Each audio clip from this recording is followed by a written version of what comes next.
Yo, hey guys, it's me, Preaching What Ifs, and today I'm going to be doing my one shot that I said I was going to do like a few weeks ago. It's probably a month now, but yeah, today I'm going to be doing what if Deku went dark earlier.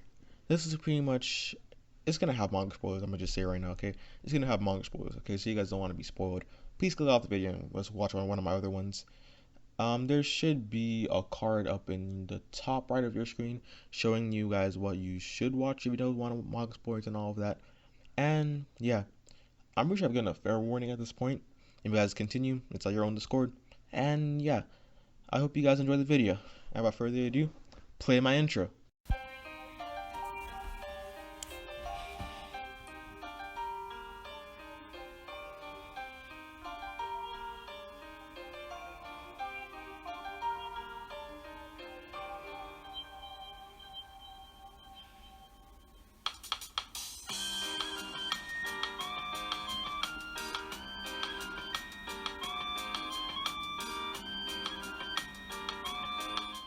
Now let's get straight into it, okay guys? So more or less, we start off with, this is directly after the All Might fight, okay? We see a battered up Gran Torino and All Might. All Might points his finger towards the TV while saying, "You're next." The crowd goes wild thinking, hey, he's gonna fight the next villain. This is for the next villain. The villains are gonna stand no chance. But Izuku, who knows the real reason behind this, is devastated. This is when he realizes that he's not prepared at all. He thinks about it and he realizes that he hasn't made enough progress. Yes, it's been doing well. He has done well.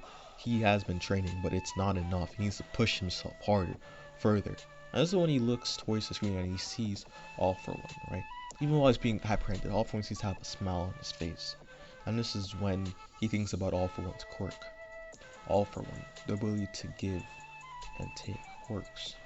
And he realizes that, wait, what happens if he already has a successor like All Might? What happens if his quirk is like One For All, when it's passed down and gets stronger? No. Then I'm not prepared. I'm not ready. And he thinks about who All For One who would have passed the quirk on to, and he's the only person who can think about it. Can think of is Tomoe Shigaraki. And this is when suddenly his emotions flare up and he activates a quirk. Well, how am I gonna explain this? More like he unlocks a quirk. I'm gonna keep this quirk secret for now. So yeah,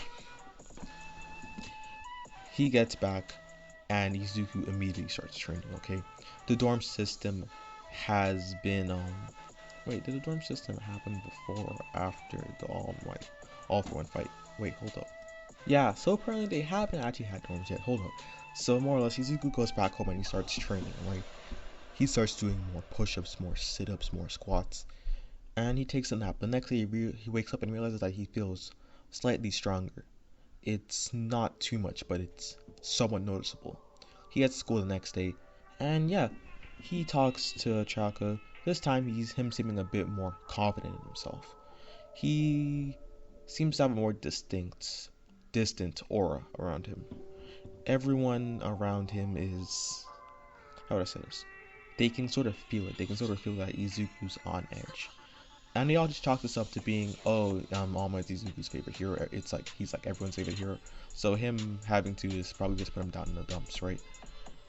And only Bako is one that's really suspicious about it, thinking there's no way just because of that. And yeah, I must say Aizawa had a battle training that day, and Izuku actually, you know, what's him called? Didn't participate. Aizawa asks why, and Izuku says he's gonna go talk to Mei. He goes to talk to Mei, and he starts to pitch Mei this idea, right? This idea would have been his Air Force gauntlets, right? The ones that he's gonna be using in the manga. Yeah, those ones. And Mei actually is intrigued by this idea, so she says she'll help him make it. And he heads back. He heads back to class, and I must say the next day, All Might has a pitch, asking Enko if Izuku can finally, or if Izuku can enter the dorms. Enko is quite reluctant after seeing the all-for-one fight and, you know, the USJ attack and the camp fight, and she is just a spectacle, right? She is concerned and she is not sure if she should allow this, right? But this is when Izuku turns towards his mom and gives her a serious look, saying, "Please, mom, I need this. Please, it's been my dream." And eventually, Inko caves in, and she allows Izuku to go to the dorms, right? They enter the dorms, and Izuku's room is still relatively the same, except it has more weights, I must say. Yeah, it has weights. But they're in the closets, and not, some people can't really see them unless they go sneaking around. But he does have weights now. They're heavier weights, and they're bigger weights. I'm gonna time skip like about a week, I'm pretty sure. Yeah, is it a week? Screw it. I'm gonna time skip 2 weeks, right? And Izuku has gotten stronger. He can feel it. He can feel it in his bones. He's gotten stronger. He tries using one ball and he realizes that he can suddenly use what he perceives to be 15%. And this shocks him because before he was only able to use 5%, but 15%? This is something. And he realizes that there seems to be some sort of black smoke coming off of his hands. What the hell? Sorry. There seems to be some sort of black smoke coming off of his hands. And this is when suddenly a black tendril just spirals out and it hits a wall. And he's like, what? And he is just surprised, right? But he decides he's going to check it out later. So he heads to bed. And while heading to bed, he gets a vision. He sees a man, and he asks the man who he is, and he says, "My name is..." Sorry for that cut. Then he says, "My name is Daigoro Banjo, and I am the 5th user of One For All." And he's just like, wait, 5th user? And then this is when he realizes that he has a flashback to when he was actually fighting against Shinso. When he's just about to cross out the ring, he remembers that he saw vestiges. He realized that, wait, so you're telling me that, well, he hadn't really talked, but he's trying to. And this is when he realizes that he can't talk, so he tries to motion with his hands. And this is when Banjo is just like, "Hey, dude, it's cool, okay, kid, but you gotta get that quirk under control." And he's like, "What?" And he's like, "I know you just unlocked it, but your emotional state right now is a mess. If you were to actually use my quirk or want to use it, you have to get your head back in the game. Okay, remember, you're a hero." And this is when Izuku wakes up and he sees his room, right? He sees that his wall has slight scratches, and realizes that it's probably from his quirk, or, you know, the guy's quirk.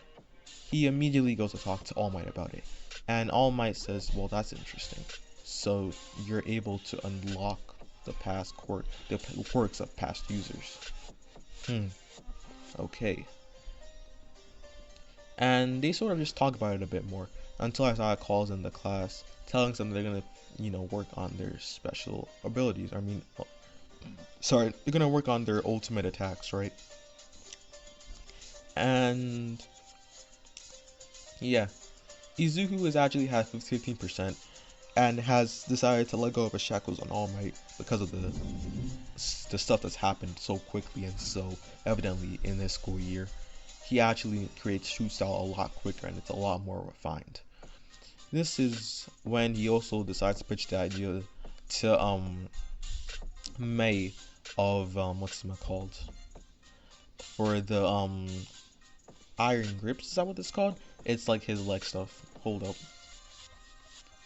I'm pretty sure it's called, yeah, it's called the Iron Souls.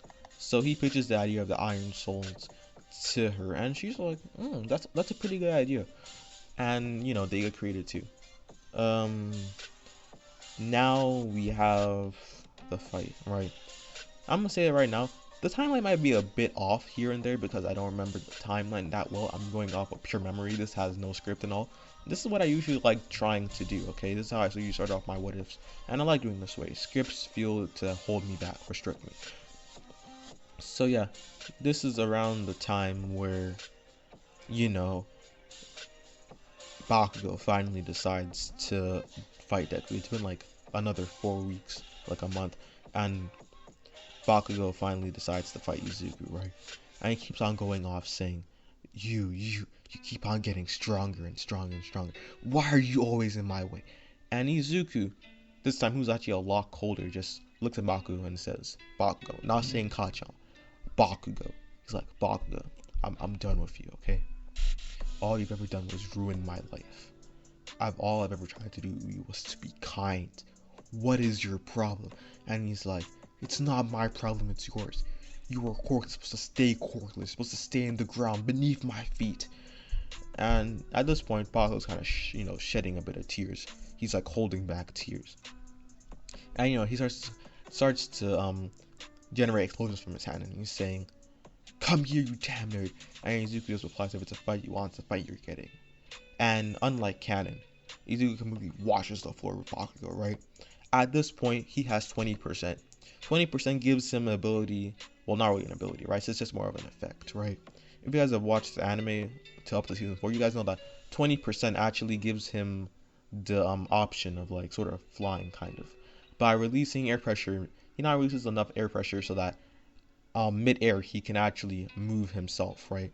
So most of Bakugo's attacks he can dodge, and he's actually refined his shoot style. So that little sprint thing that he did, and the part where Bakugo dodged the downwards heel, yeah, he's not dodging that. He's copying that straight to the shoulder, and this actually almost displaces his shoulder.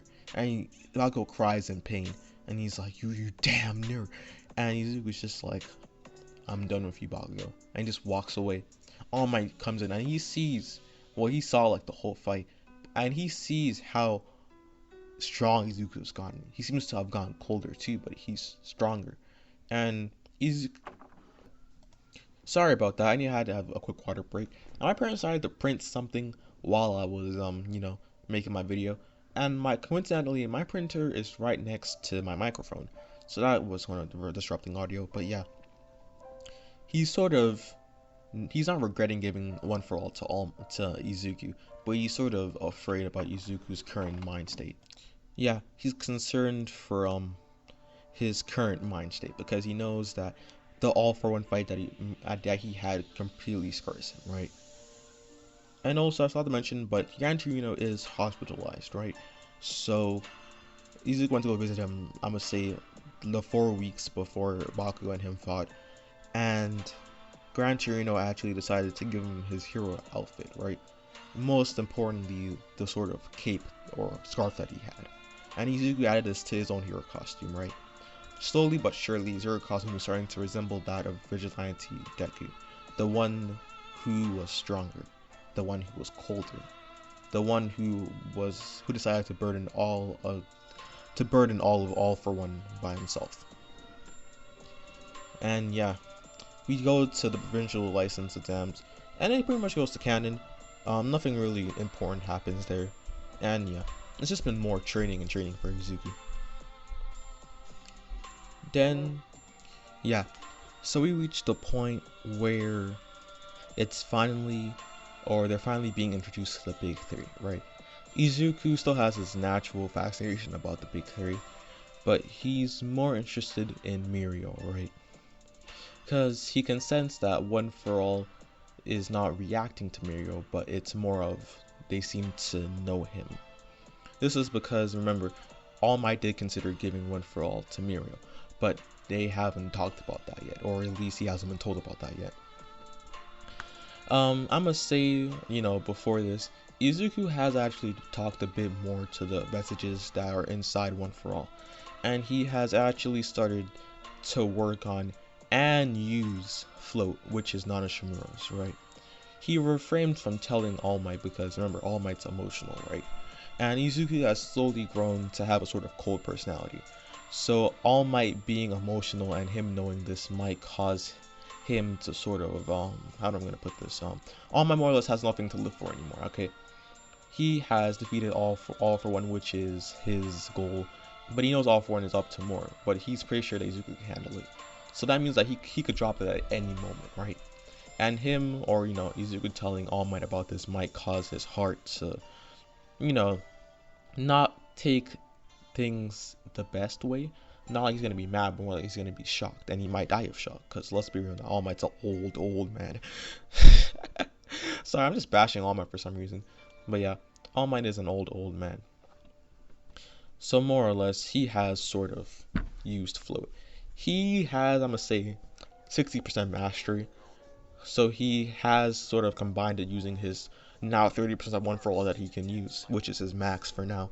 But he sort of combined it with his already existing 20% that allows him to use Air Force, right? So now he can more or less fly. And for the Black Whip, he has mastery to, let's say, 90%, right? He can form 3 whips or 3 black tendrils from both hands, right? But he's still trying to get the control portion down, because at points it can go out of control. But he still hasn't shown any of his other quirks to any of his classmates, because remember, right, him having multiple quirks makes him very suspicious, right? It makes him more likened to all for one. Bakugo doesn't actually tell him this. It's more like he just came to this realization by himself. Because remember, Izuku doesn't like Bakugo at all. It might just be my own opinion, but Izuku does not like Bakugo at all in this What If, at all. So he doesn't tell Bakugo about a one for all. Bakugo in this one actually doesn't even consider what Izuku said to him before, saying, "Oh, so I passed down this quirk to me," when he first stated it. Nope. He's like, this damn near was hiding his quirks from me his whole life. So yeah. So, you know, they reach the fight with Mirio, and it goes to canon. Everyone's knocked out, and Izuku's only left there. But contrast to before, Izuku, who surprising his classmates, is faster, stronger, and better than he's been before. Everyone looks in complete and utter shock as they see Izuku sort of holding his ground against one of the 3 strongest students in all of UA, if not the strongest of the whole trio. And Izuku actually almost wins, but in, you know, Mirio uses the blind eyeball crush, I'm pretty sure that's what it's called, and it tricks Izuku, right? Izuku falls for it, and he does lose.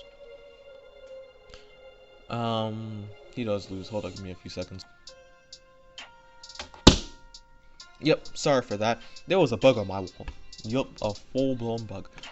You know, I had to kill it real quick. But yeah. Mirio is actually impressed with Izuku. And he's like, "Kid, you're pretty strong. You could actually become a very good hero." And Izuku just smiles at this. Well, kinda smiles. He doesn't smile as brightly as he used to before, right? It's more of a fake smile. He realized the truth about this world, and that the world isn't all black and white, it's gray. And that he needs to train more and, you know, take away his weakness. We time skip, and Mirio had told Izuku that, yeah, Night Eye should be willing to, should be willing to, train Izuku. So Izuku, obviously taking up the job, goes to Night Eye's commission, and the first thing that apparently he has to do is make Night Eye laugh, right? And he says a knock-knock joke. I'm saying it's like a weird knock-knock joke, right? He says knock-knock, and you know, Night Eye, who is still calm, right, is like, "Who's there?" And Izuku replies, "Me." And this is when, you know, surprisingly, by the power of plot, you know, Night Eye actually cracks a small laugh, and he's like, "Kid, you're kind of funny, kind of funny." Well, anyways, that's for the first test. Let's try the second one. And then he says, "I'm going to stamp this." Well, you're going to stamp this. Your goal is to get this tag from me. Well, sorry. Your goal is to get this stamp from me and stamp it yourself. You have 8 minutes. Go. And this is when he immediately activates 35% of one for all. Yeah, his President keeps his on increasing. 35% of one for all. And he rushes directly at who's it called? At Night Eye. Night Eye, who had actually seen this outcome, is you know, actually already dodged. So yeah. Izuku just keeps on going, and I'm gonna say 7 minutes pass. And, you know, Night Eye is getting kind of tired actually, because he's been running from Izuku from like 7 minutes, right? And he's just barely dodging the attacks. Because remember, Izuku's a lot faster than this. It's not like the regular, like, oh, like that like 20% he had before. Like, nah. Like, Izuku has gained control of one for all to the point that he can use 35%. And there is like zero damage caused to like any of the surroundings, right? Like zero damage, nada, nothing. And this is surprising Night Eye, and he's like, maybe Izuku was a worthy successor of One For All. And this is when Izuku sticks out his hand, right? And Night Eye is like, what's he trying to do? But then suddenly a black tendril appears and it shoots at some high speeds. This is Izuku using pinpoint focus, right? It's pretty much a move that he learns later on in the manga. But yeah, more or less he can concentrate, he can use his focus to concentrate the black whip to pretty much snipe something and grab it out of the air. Or just in anything in general. So that's how he actually grabs it and he pulls it and he stabs it himself. And that eye is like, I'm impressed, kid. I also, because he was under the impression that, yeah, this dude does not deserve One For All. Like, this thing's supposed to be Mirio's. Like, he was so much more worthy. But then he realizes that, hey, maybe it was wrong. He's known that Izuku has had One For All for what seems to be, I'm pretty sure like a year now, and he's been doing pretty well. Like, his skills seem refined, his movements, and he looks on the room and he seems like even though he was moving pretty fast, there is no real damage to the walls. And he sees that he even avoids stepping on the pictures of All Might. And this severely impresses Night Eye. He's like, I'm welcome and I'm happy to have you at my association. Right. I'm gonna say the next day. Yeah, the next day they go and Mirio and Izuku are going out doing their patrol, right? Izuku, whose hero costume now persists of the Iron Souls, his Air Force gauntlets, and Gran Torino scarf, goes out, right? And when they go out, they bump into a little girl, right? This little girl being obviously Eri. And Izuku asks if he's okay, and Eri's like, please don't let me go back too. Sort of trembling and crying. And Izuku, honestly, this hurts his core, right? And he looks up and he sees a man and he's like, oh, I'm sorry. My daughter, just ran away. I'm not completely sure why. And this is when Izuku's like, why are there bandages on her? And he's like, oh, sorry, she just falls down a lot. She scrapes herself. And Izuku's about to question him more. But this is when Mirio is like, Izuku. And Izuku just looks at him and he doesn't call Izuku. He calls Izuku Deku. And he's like, Deku. And Izuku just looks and he's like, what? And Mirio just nods at him and Izuku's like, no, you can't be saying that. And this is when Mirio just turns back to All For One and says, Overhaul, and he's like, sorry, here's your child back. And Izuku is sort of reluctant to let go. Eri is reluctant to let go of Izuku too, because she feels a sort of warmth from Izuku. But this is when This is when Overhaul starts to slowly take off his gloves, right?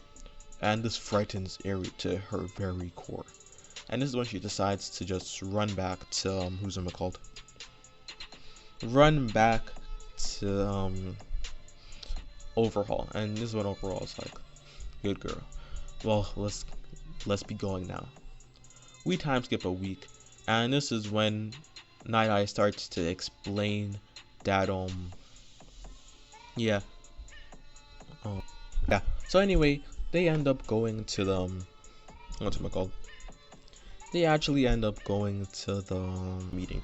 A lot of heroes are there, and they start to explain that Overhaul seems to be creating this anti-quirk bullets, and they seem to work for a few hours, but apparently, from information they've gathered, it seems that All For One might be making ones that work permanently. And people are asking how the creation of these work, right?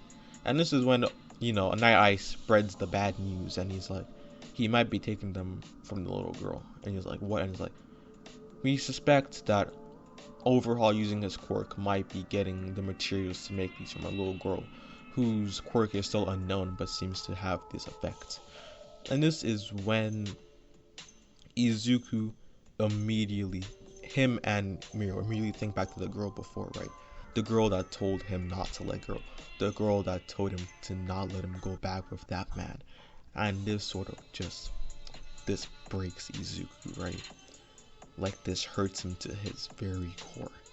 And in this moment in time, right, Izuku is now officially cold, right?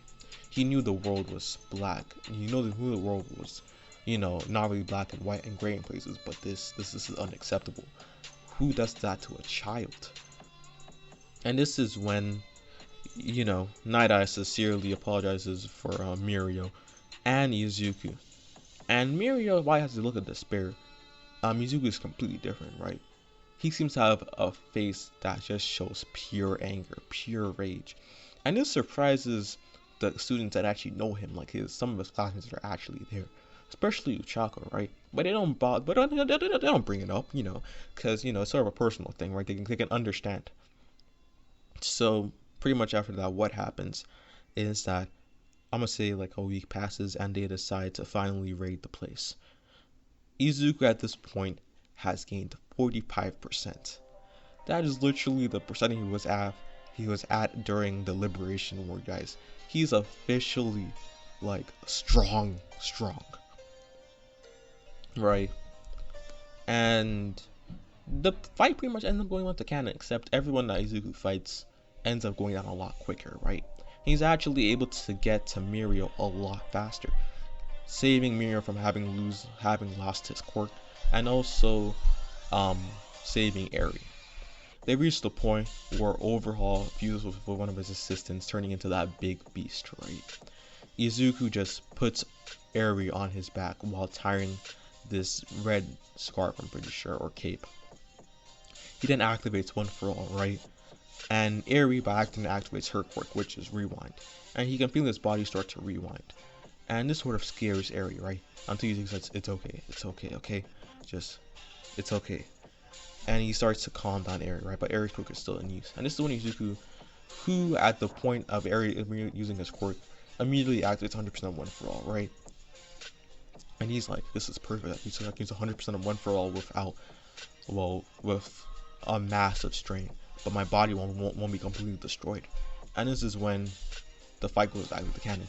Except, yeah, instead of it being a punch that Izuku sends down, he more or less just does the St. Louis smash. And let's just say it's just like a bunch of kicks coming at him. And it completely destroys all Overhaul. And a lot more this time, actually. He's a lot more battered than bruised. Because remember, Izuku has sort of mastered shoot style. I'm trying to mention, yeah, he has mastered shoot style now.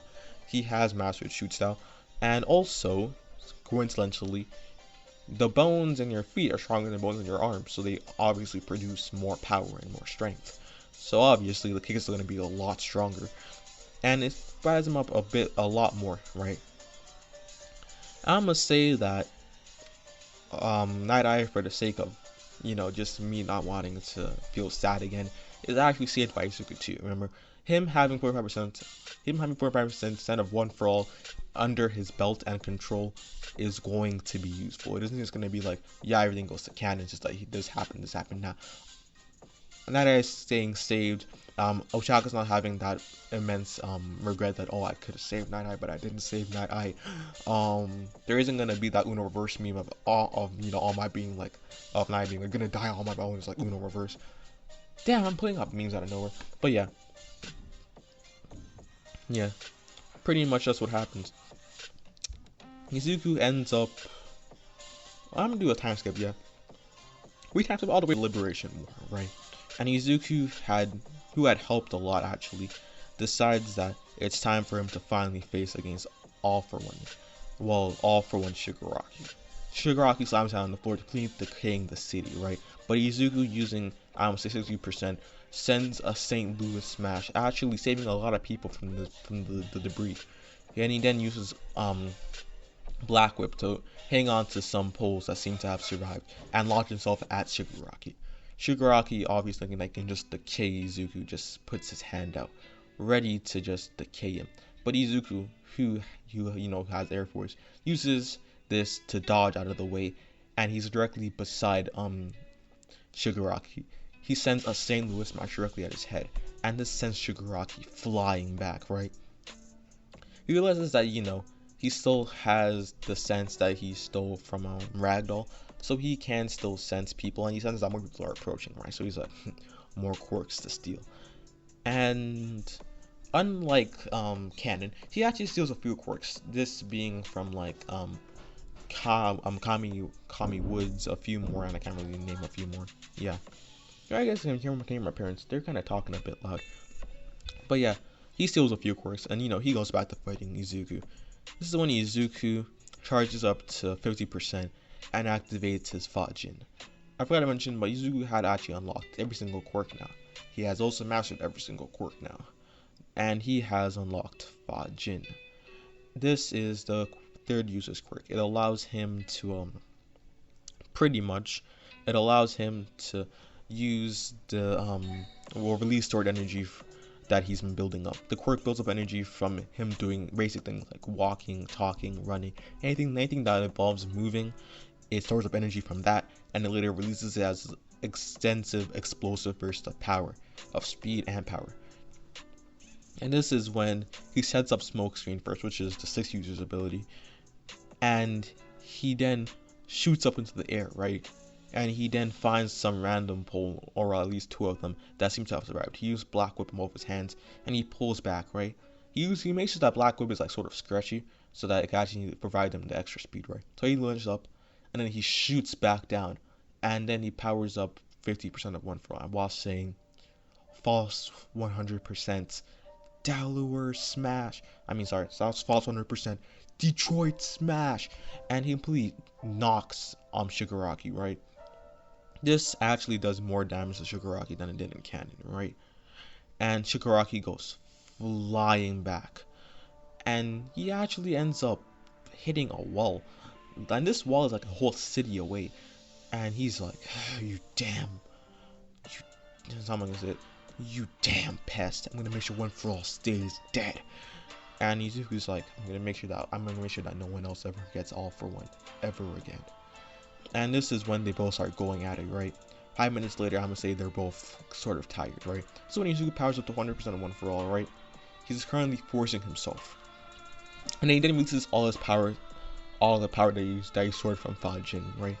Pushing his One For All percentage to something equivalent to how am I gonna say this? To 10 million%. And this is when Shigaraki goes for air blast, but Izuku dodges it. Shigaraki then puts out his left hand ready to decay Izuku, but Izuku dodges. Kind of like how All Might dodged what's it called? Kind of like how All Might dodged All For One's ultimate combination quirk attack.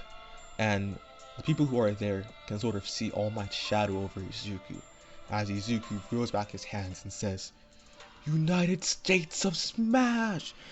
And this whole attack, I'm gonna say, it pretty much flattens the city, okay? I'm gonna say this city was like deserted because Toxic Chainsaw, which is like a villain before, I'm gonna say he was like an actual big villain, toxicity, so it was like abandoned. But the toxicity was actually like dispersed for like a few years now, but no one came back, in fear. I would say that's the city that they're currently at. So yeah, Izuku then yells, United States of Smash! And he hits Shigaraki, right? Shigaraki's not officially knocked out. His arms are broken, his legs are broken. This dude is crippled. He never walking again. Short story short, he ain't never walking again, right? And this is when he grabs some cuffs, which seem to have survived, and puts core canceling cuffs on Shigaraki, and he raises his hand up, and everyone there, people who saw it on the news, because the newscast was there, all they see is Izuku, and they see the shadow of All Might over him. And from that day forth, she was known as the symbol of hope, the successor of All Might, Deku. That's pretty much it, guys. Hope you guys enjoyed my one shot. This felt a lot nicer to do, right? Because I've been like, for my last what ifs, I've been like, I have been scripting them, and I'm gonna tell you right now, I'm gonna stop scripting my what ifs. Like, I'm gonna be real with you, like, scripting my what ifs hurts. Like, I don't have any sort of free range over it, and I just don't feel like, I just don't feel it anymore. So yeah, I'm gonna stop scripting my stuff. I'm gonna just go back to how I would do it before, and I'm gonna be on the grind, okay? I'm gonna be posting a lot more, especially during this week, seeing as school's about to come up. I don't want to forget about school, because I don't like school. That's obvious enough. So yeah, sorry for speaking a bit fast. Please like and subscribe. Comment down below if you guys want any what ifs, because I'm willing to take you guys' idea. I take them into accountability, and yeah, pretty much comments help the analytics for YouTube. So yeah, that's gonna help me get out more. So if you would please comment and all of that. And yeah, that's pretty much it. I hope you guys enjoyed. And without further ado, peace out.